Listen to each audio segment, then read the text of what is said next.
kabarnya hari ini? Alhamdulillah baik semua ya.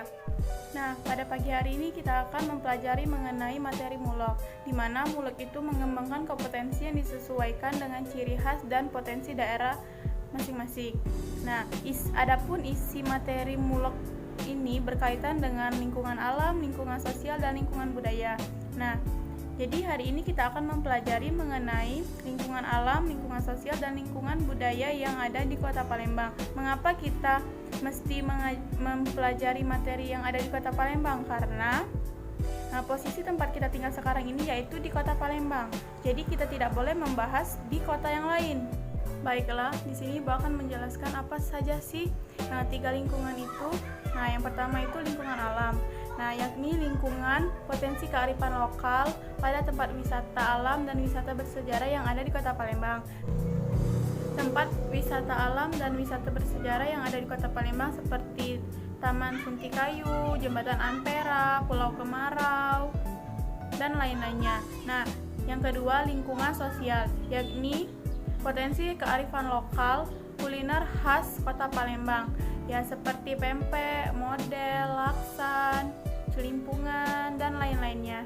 Nah, yang ketiga yaitu lingkungan budaya. Nah, yakni potensi kearifan lokal pada seni tari khas Kota Palembang, seperti tari Tanggai dan tari Gending Sriwijaya. Nah, dari ketiga lingkungan alam, sosial, dan budaya tadi, nah pada hari ini Ibu akan menjelaskan lingkungan alam, yaitu potensi kearifan lokal tempat wisata alam dan wisata bersejarah yang ada di Kota Palembang. Nah, tapi hari ini Ibu akan menjelaskan wisata alam yang ada di Kota Palembang. Nah, yakni Ibu akan menjelaskan mengenai Taman Wisata Punti Kayu. Nah, di sini coba Ibu tanya sama anak-anak Ibu. Apakah kalian semua tahu dengan Taman Punti Kayu? Bagus, berarti kalian di sini udah pada tahu kan Taman Wisata Punti Kayu itu. Berarti kalian pernah kan berkunjung di Taman Punti Kayu itu? Nah, baiklah, di sini Ibu akan menjelaskan sedikit mengenai Taman Punti Kayu itu. Sebelum Ibu menjelaskan mengenai Taman Wisata Punti Kayu, akan Ibu tayangkan sebuah video mengenai Taman Wisata Punti Kayu. Selamat menyaksikan videonya.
Menayangkan sebuah video mengenai Taman Wisata Punti Kayu.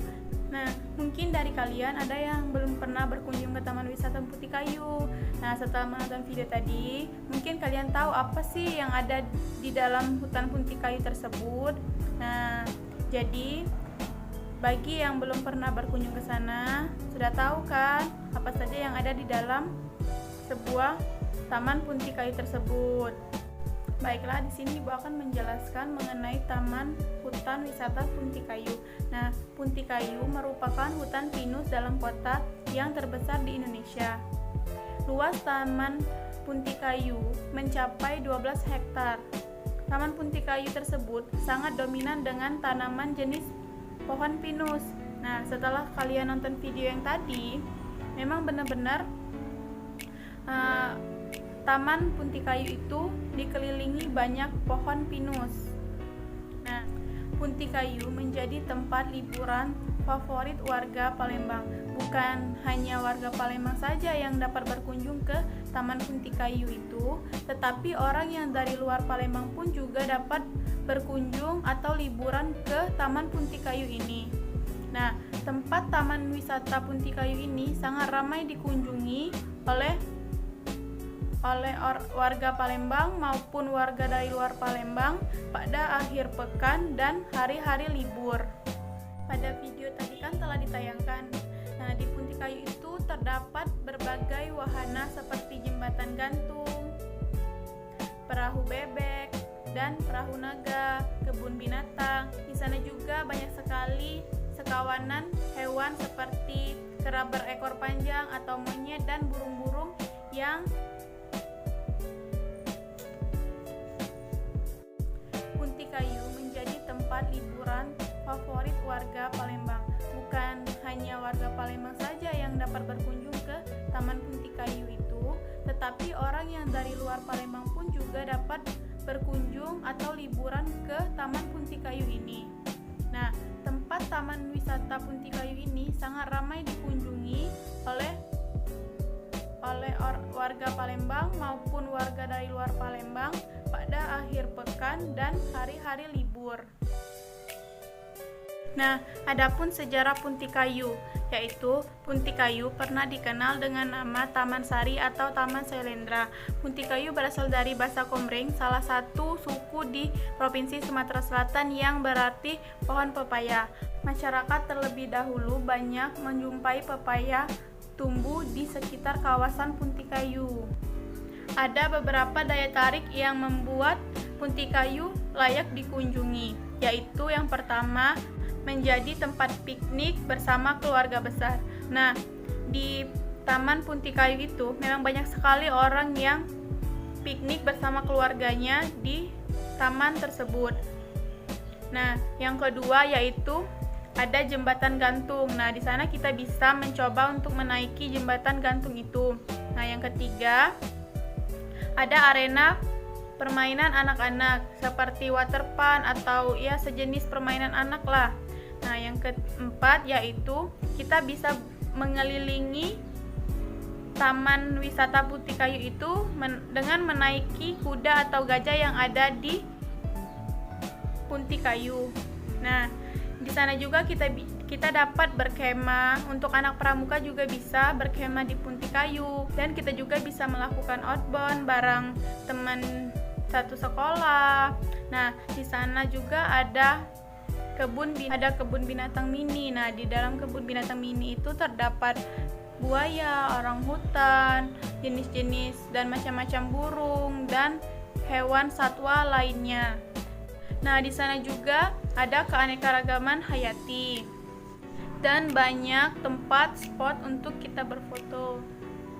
Tiket masuk Puntikayu hari biasa untuk orang dewasa yaitu 10.000 dan untuk anak-anak yaitu 5.000.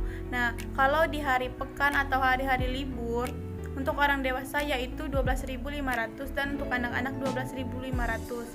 Jika kita membawa kendaraan, dikenakan tarif biaya parkir satu mobil 12.000 dan satu motor 6.000. Mungkin kalian sudah paham semua kan mengenai Taman Puntikayu. Tadi kan telah Ibu tayangin sebuah cuplikan video dan telah Ibu jelaskan juga mengenai Taman Puntikayu tersebut. Untuk pertemuan minggu depan, Ibu akan menjelaskan mengenai lingkungan sosial dan lingkungan budaya yang ada di Kota Palembang. Mungkin ini saja yang dapat Ibu sampaikan. Lebih dan kurang Ibu mohon maaf. Kepada Allah Ibu mohon ampun. Ibu akhiri. Wassalamualaikum warahmatullahi wabarakatuh.